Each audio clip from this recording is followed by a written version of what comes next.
नमस्कार, बहुत स्वागत है आपका। आप देख रहे हैं इंडिया टीवी। मैं हूं आपके साथ प्रिया सिंह सोमवंशी। प्रधानमंत्री नरेंद्र मोदी एससीओ समिट के लिए चीन पहुंच चुके हैं और मोदी के चीन के तियानजिन पहुंचते ही पाकिस्तान में पैनिक मचना शुरू हो चुका है। 7 साल के बाद ये पहली बार है जब नरेंद्र मोदी चीन के दौरे पर हैं। कल एससीओ समिट के दौरान नरेंद्र मोदी और शी जिनपिंग की मुलाकात होगी।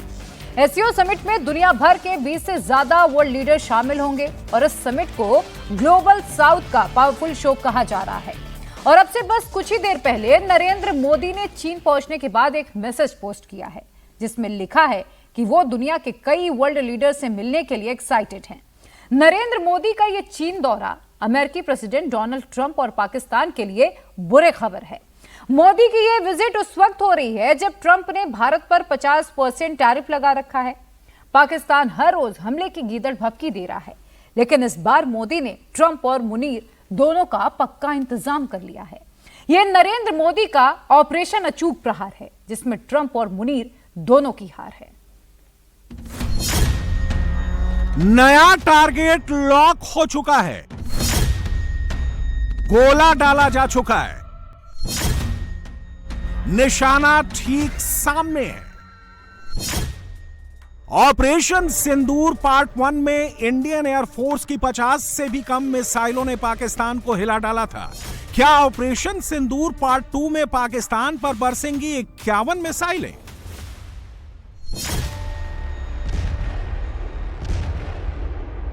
नरेंद्र मोदी का राउंड 2 बस शुरू होने वाला है।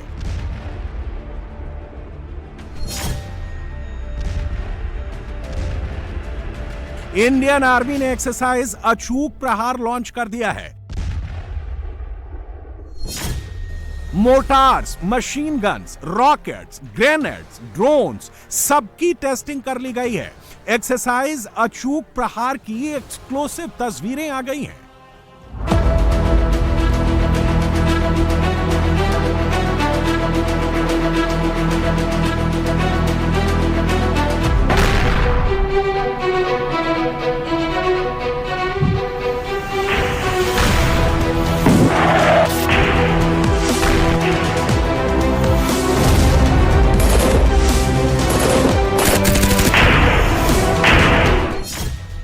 पाकिस्तान पर आसमानी आफत टूटने वाली है। अटैक कैसे होगा, यह उसका टीजर नंबर 1 है। अगर पाकिस्तान ने ड्रोन से हमला किया तो उसे कैसे तबाह किया जाएगा, यह उसका टीजर नंबर 2 है।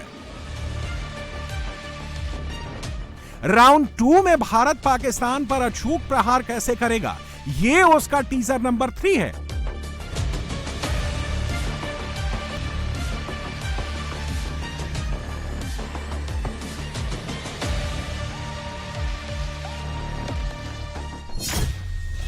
इंडियन आर्म्ड फोर्सेस की तैयारियों वाली ये तस्वीरें, ये गोला बारूद, ये टैंक, ये मशीन गन्स, ये ड्रोन्स पाकिस्तान के लिए बहुत बड़े खतरे की घंटी हैं।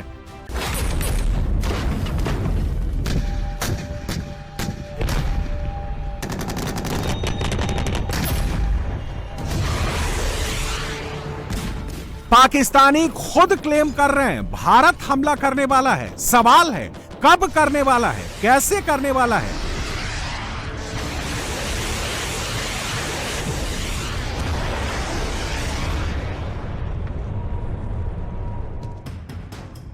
नरेंद्र मोदी जापान की यात्रा पूरी करने के बाद एससीओ समिट के लिए चीन पहुंच गए हैं। 7 साल बाद यह मोदी का पहला चीन दौरा है। कल जिनपिंग से मोदी की मुलाकात होगी, पुतिन से मोदी की मुलाकात होगी, नए वर्ल्ड ऑर्डर पर बात होगी। एससीओ समिट के लिए पाकिस्तान का प्रधानमंत्री शहबाज शरीफ भी चीन पहुंचा है, लेकिन पाकिस्तान में मातम पसरा है। शहबाज के मुल्क में मातम इस बात को लेकर पसरा है कि मोदी तो चीन पहुंच गए हैं, लेकिन मुनीर 51 गिन रहा है। क्या है ये 51? तो हेडलाइन नंबर 1 पढ़ लीजिए। ऑपरेशन सिंदूर पार्ट 1 में इंडियन एयरफोर्स ने पाकिस्तान को कैसे अपाहिज किया था, उसका खुलासा अब खुद भारतीय वायुसेना ने कर दिया है। पाकिस्तान पर भारत ने 50 से भी कम मिसाइल्स दागे थे। मुनीर उतने में ही घुटनों पर आ गया था, मोदी से सरेंडर की भीख मांगने लगा था।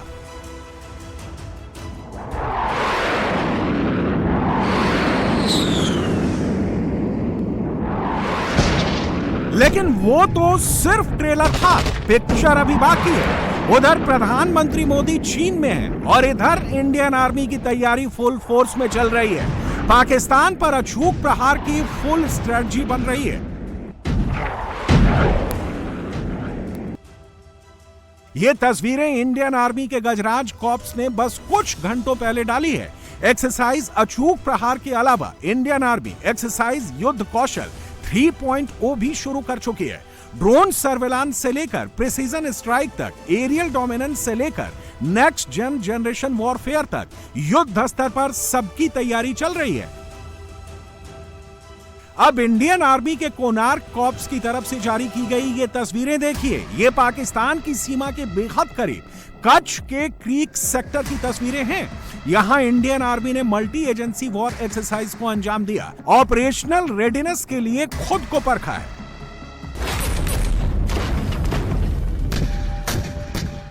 और इन तस्वीरों को देखकर पाकिस्तान का पसीना अभी से छूटने लगा है।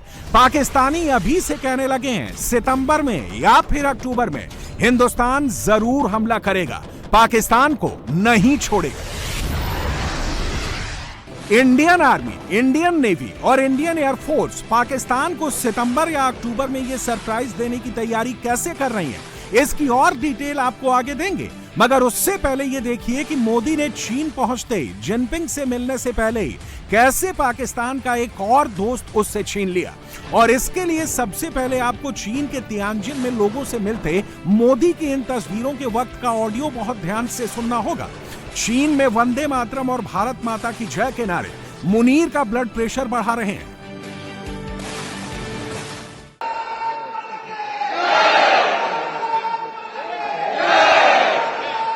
भारत माता की जय।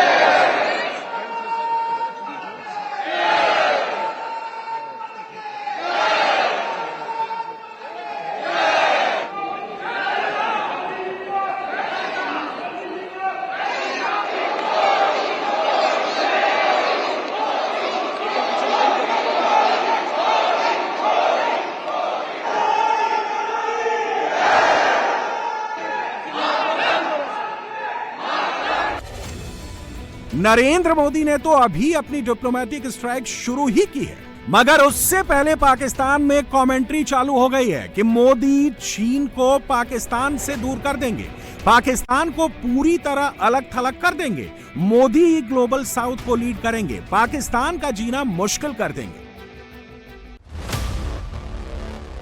पाकिस्तानी बिल्कुल सही समझ रहे हैं, मोदी बहुत बड़ा डिप्लोमेटिक गेम खेल रहे हैं।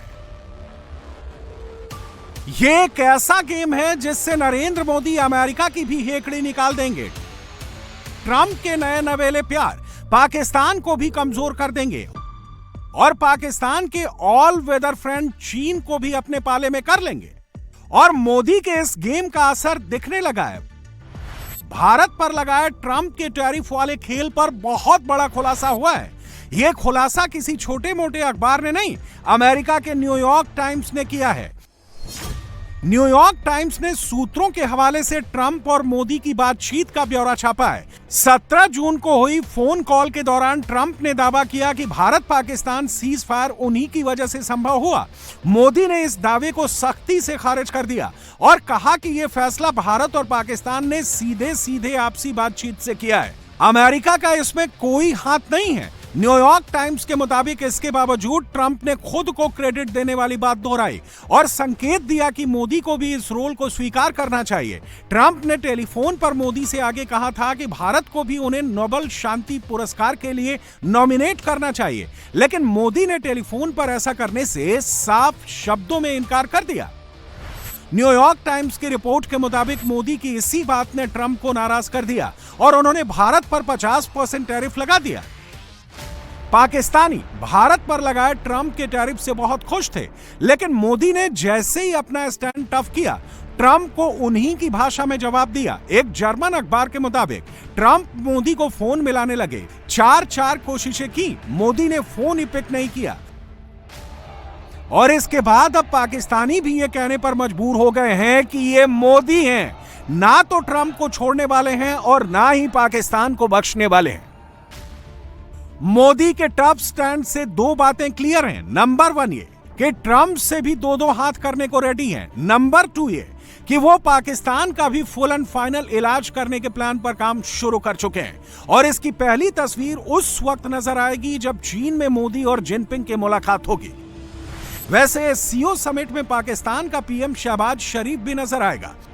शरीफ भी हंसते मुस्कुराते चीन पहुंच गया है, लेकिन उसे रत्ती भर भी अंदाजा नहीं है कि अगले कुछ घंटों में पाकिस्तान के साथ क्या होने वाला है।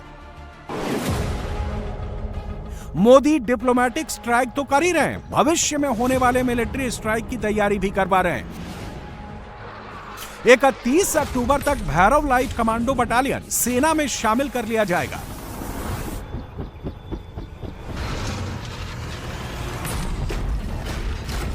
इसके अलावा एक्सरसाइज अचूक प्रहार, एक्सरसाइज युद्ध कौशल जैसे युद्ध अभ्यास के लिए भारत क्लियर सिग्नल दे रहा है।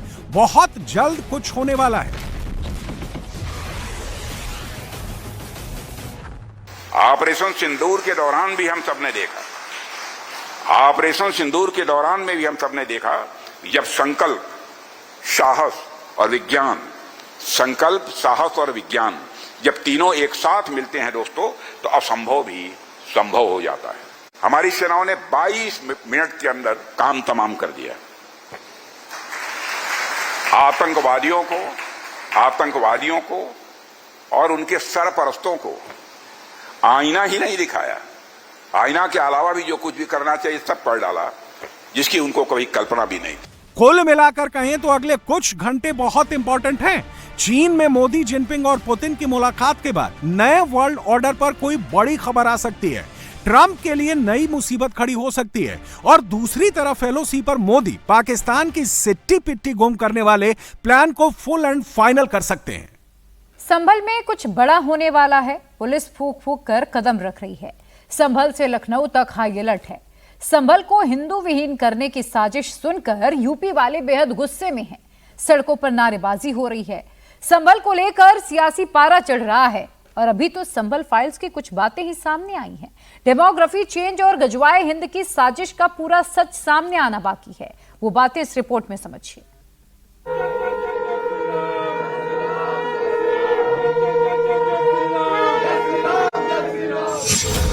लखनऊ में शंखनाद हो रहा है। संभल में हिंदुओं को ताकत मिल रही है। बचाएंगे हिंदुओं को बचाएंगे, जा रहे हैं संभल जा रहे हैं। लखनऊ में हिंदू मुट्ठी भींच रहा है। संभल में हिंदुओं की उम्मीद बढ़ रही है। 78 साल में संभल का हिंदू 45 से घटकर 15% पर आ गया। 78 साल में संभल का मुस्लिम 55 से बढ़कर 85% तक पहुंच गया। संभल में आगे हिंदू घटे नहीं, डरे नहीं, इसलिए यूपी का हिंदू अब उनकी ताकत बनकर खड़ा हो रहा है। संभल बचाओ यात्रा की शुरुआत आज लखनऊ से हो रही है और लखनऊ में आप देखें कि यात्रा से ठीक पहले इस समय किस तरीके का माहौल है। अब नहीं दबेगी संभल में हिंदुओं की आवाज, सनातन फौज करेगा जिहादियों का इलाज, विश्व हिंदू रक्षा परिषद। इसके अलावा आप देखिए कि तमाम जो लोग हैं यहाँ पर वो भी तैयार हैं। विश्व हिंदू रक्षा परिषद के अनुसार संभल में हिंदुओं के लिए होगा यलगार। संभल जाना है, हिंदू भाई को वापस लाना है। लखनऊ से संभल के लिए 40 गाड़ियों में हिंदुओं का काफिला जाना था। रास्ते में काफी हिंदू जुड़ते और संभल पहुंचते पहुंचते संख्या 1000 तक हो जाती, लेकिन पुलिस ने लखनऊ में रास्ता रोक दिया। अब 3 सितंबर को विश्व हिंदू रक्षा परिषद की अगुवाई में हिंदुओं का काफिला संभल कूच करेगा। संभल में जाने का मेन उद्देश्य यह है कि संभल में 1 लाख से ज्यादा हिंदुओं की हत्या हुई है और हत्या करने वाला ये जिहादी है। तो हिंदुओं के सम्मान में हमारी विश्व हिंदू रक्षा परिषद है मैदान में, शिव भोला मंदिर में मैं बाकायदे घर वापसी कराऊंगा। लखनऊ से संभल की दूरी 388 किलोमीटर है। 24 नवंबर 2024 को हुए दंगों की न्यायिक रिपोर्ट आने के बाद लखनऊ में हिंदू फोर्स फुल चार्ज है। आजादी के बाद 15 दंगे झेल चुका संभल का हिंदू पहली बार न्याय की उम्मीद लगाए इंतजार कर रहा है। संभल के हिंदुओं को पहली बार न्याय की उम्मीद इसलिए है क्योंकि यूपी में योगी की सरकार है जो तुष्टीकरण नहीं संतुष्टीकरण पर काम करती है, जो पीड़ितों को न्याय दिलाने के लिए पूरी ताकत लगाती है और दंगाइयों का मुकम्मल इलाज करने का संकल्प दिखाती है।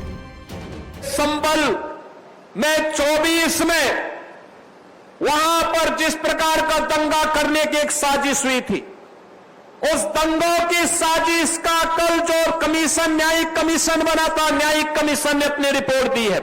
कैसे समाजवादी पार्टी और कांग्रेस के समय में चुन चुन करके हिंदुओं को निशाना बनाया जाता था, कैसे उनकी डेमोक्रेसी को, उनकी जनसांख्यिकी को कम करके लगातार उन पर अत्याचार करवाए जाते थे, कैसे दंगे करवा करके हिंदू विहीन कर दिया जाता था क्षेत्रों को। लेकिन आज एक डबल इंजन की सरकार है, डेमोग्राफी को भी नहीं बदलने देगी और जो भी डेमोग्राफी को बदलने का दुस्साहस करेगा उसको स्वयं पलायन करने के लिए मजबूर होना पड़ेगा। न्यायिक आयोग ने 24 नवंबर 2024 के दंगों पर 450 पन्नों की रिपोर्ट सौंप दी है। सूत्रों के मुताबिक रिपोर्ट में दंगों की असली जड़ कहां है, इसे विस्तार से बताया गया है। रिपोर्ट के जो अंश लीक हुए हैं उसके मुताबिक 24 नवंबर का दंगा सुनियोजित साजिश था। जामा मस्जिद के सर्वे के दौरान जानबूझकर इसे प्लान किया गया ताकि सारा दोष हिंदुओं पर मढ़ा जा सके।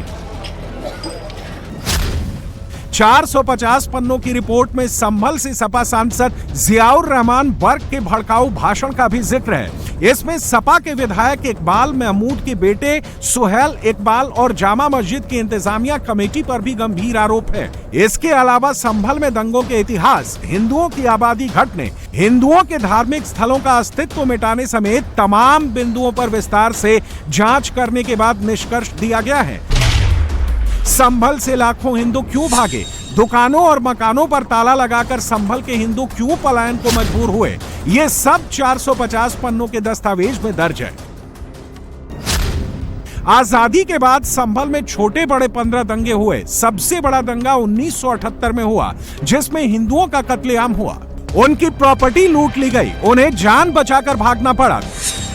कोई मुरादाबाद चला गया तो कोई दिल्ली, जिसे जहां जगह मिली जिंदा रहने की खातिर वो वहां छुप गया।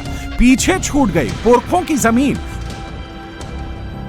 जो नहीं भागे उनके साथ क्या हुआ ये जानकर कलेजा फट जाएगा। आज सवेरे एक व्यक्ति का ऐसा फोन आया कि सर मेरे यहाँ जरूर आइएगा, और हमारे पूर्वज पहले पठान थे और पठान के बाद जो है अन्य लोग जो हमारे अभी कुछ हैं जो उनको जबरी नहीं कराया गया, तो उनके बाप को उस समय मंदिर के अंदर डाल दिया। मंदिर के अंदर ये जो कुआं होता है उसमें डाल दिया। डालने के बाद पूरा उसको प्लेन कर दिया, मंदिर को तोड़ करके कुएं को पाट दिया। उसके ऊपर बन गया मस्जिद जो संभल में देखा जा सकता है। जांच आयोग ने 1978, 1986, 1992 के दंगों से जुड़े मुकदमों की जानकारी भी रिपोर्ट में शामिल की है। उन लोगों के बयान भी दर्ज किए हैं जिन हिंदुओं ने दंगों का दंश झेला है, अपने परिवारों को खोया है। 1978 में जो झगड़े हुए थे उसकी बहुत भीभत्स यादें हैं हमारे जहन में आज भी। आप जो एक 15% हिंदू कह रहे हैं वो शहरी क्षेत्र में वो 9% है। ये जो 15% है ये देहात क्षेत्र का मिलाकर माना जाता है। शहरी क्षेत्र में 9% हिंदू और 91% मुस्लिम आबादी है। लगातार प्रशासन की अनदेखी की वजह से ये सब चीज़ें होती रही हैं और मुसलमान वहाँ पर लगातार अपना दबदबा मनाते रहे। संभल दंगों पर न्यायिक आयोग की रिपोर्ट में ऐसा क्या है जिससे अखिलेश यादव और राहुल गांधी को मिर्ची लग गई है? अखिलेश इसे पलायन का प्रोपेगेंडा और 9 साल की बीजेपी सरकार की नाकामी बताकर अपने वोट बैंक को खुश करने में लग गए हैं, तो वैसी बीजेपी आरएसएस पर हमलावर हो गए हैं। संभल तो निशाने पर है बीजेपी आरएसएस के। संभल को तो एक वहां पर आप जो आपका एजेंडा है हिंदुत्व का, उसको नाफिज करना चाह रहे हैं संभल में आप, और मुझे यकीन है कि संभल की आवाम मुत्तहिदा तौर पर उस एजेंडे को नाकाम करेगी। जबकि सच्चाई अखिलेश, राहुल गांधी और ओवैसी तीनों जानते हैं। संभल में जब जब दंगे हुए सरकार कौन चला रहा था, हिंदू जब पलायन कर रहे थे सत्ता में कौन बैठा था। संभल में जब जब दंगे हुए हिंदू मारे गए। 24 नवंबर 2024 को पहली बार ऐसा हुआ जब दंगाई हिंदुओं का कत्लेआम नहीं कर पाए, पुलिस की सख्ती ने उन्हें बचा लिया। इसका भी जिक्र लीक हुई रिपोर्ट में है। रिपोर्ट में जो है वही बात संभल से पलायन कर चुके हिंदू भी कह रहे हैं। अगर 24 नवंबर को संभल में योगी की पुलिस दंगाइयों के सामने डटी नहीं रहती तो सैकड़ों हिंदू कत्ल कर दिए जाते। ये तो 100-150 लोग नहीं, कम से कम 500-600 हिंदू मारा जाता। जो प्लानिंग मुस्लिम वर्ग की थी, उस दिन प्रशासन नहीं होता और बिश्नोई जी और अनुज चौधरी जैसे लोग नहीं होते तो शायद हिंदू नहीं बचता। जो सापा की नीति थी कि 5-5 लाख रुपए जो दिए, ये भी कभी हिंदुओं के साथ ऐसा कत्लेआम हुआ हो, हमने तो अपनी दृष्टि में अपने होशोहवास में कभी ऐसा नहीं देखा हिंदुओं की सहायता किसी राजनीतिक दल ने की हो। संभल में हिंदुओं के पलायन का सच क्या है, ये जानने के लिए इंडिया टीवी की टीम उन गलियों में पहुंची जहां पहले हिंदू बड़े बड़े आलीशान मकानों में रहते थे। अब वहां पर ताला पड़ा हुआ है, हवेलियां वीरान पड़ी हैं। संभल का ये डाक खाना रोड है जहां पहले बड़े बड़े हिंदू व्यापारी रहा करते थे।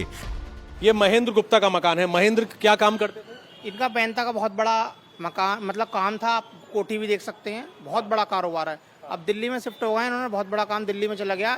इनके परिवार में कम से कम 5 फैमिली थी, वो भी सब बाहर चली गई। कोई नहीं रहता। ये दूसरा मकान है राजीव गुप्ता का, जिनकी यहाँ पर इस तरीके से बालाजी कॉस्मेटिक की दुकान थी। ये भी यहाँ से शिफ्ट हो गए हैं, मुरादाबाद चले गए हैं। ये देखिए तीसरा मकान, इस मकान पर भी ताला लगा हुआ है। ये मकान किसका है भैया? राजू गुप्ता है उनका। राजू गुप्ता क्या काम करते थे? इनकी बहुत बड़ी फैक्ट्री थी मेहनता की। और अब कहाँ पर है? अब तो बाहर चले गए सब। आप देख रहे हैं ये गली पूरी, ये बहुत बड़े व्यापारियों की गली होती थी। ये देखिए ये ताला यहाँ पर लगा हुआ है। और ये अब चौथा मकान हम आपको दिखा रहे हैं। ये मकान है, यहाँ पर भी ताला लगा हुआ है। अपनी मकान दुकान आप देखिए, आलीशान मकान है लेकिन घर पूरी तरीके से इस वक्त सुनसान है क्योंकि यहाँ पर कोई नहीं रहता। तो एक दो नहीं बल्कि ये 5वां मकान दिखाया है। ये आप देखिए यहाँ पर इस दुकान में ताला लगा हुआ है। ये पूरी छोटी सी मार्केट थी। ये ज्यादातर लोग जो हैं मुरादाबाद शिफ्ट हो गए हैं, कुछ लोग गाजियाबाद शिफ्ट हो गए हैं, कुछ लोग दिल्ली चले गए हैं और इसकी कई सारी वजह बता रहे हैं। ये देखिए ये पूरी मार्केट, दुकानें बंद। उसके बाद आप इस घर में आइए, ये यहाँ पर ट्रेडर्स का काम था। इस मकान में भी आपको ताला इस तरीके से लटका हुआ नजर आएगा। संभल में जहां अब जामा मस्जिद है, पहले हरिहर मंदिर हुआ करता था, उसके आसपास हिंदुओं की बड़ी बड़ी मार्केट थी। अब यहां दुकानों के शटर डाउन है और मार्केट वीरान पड़ी है।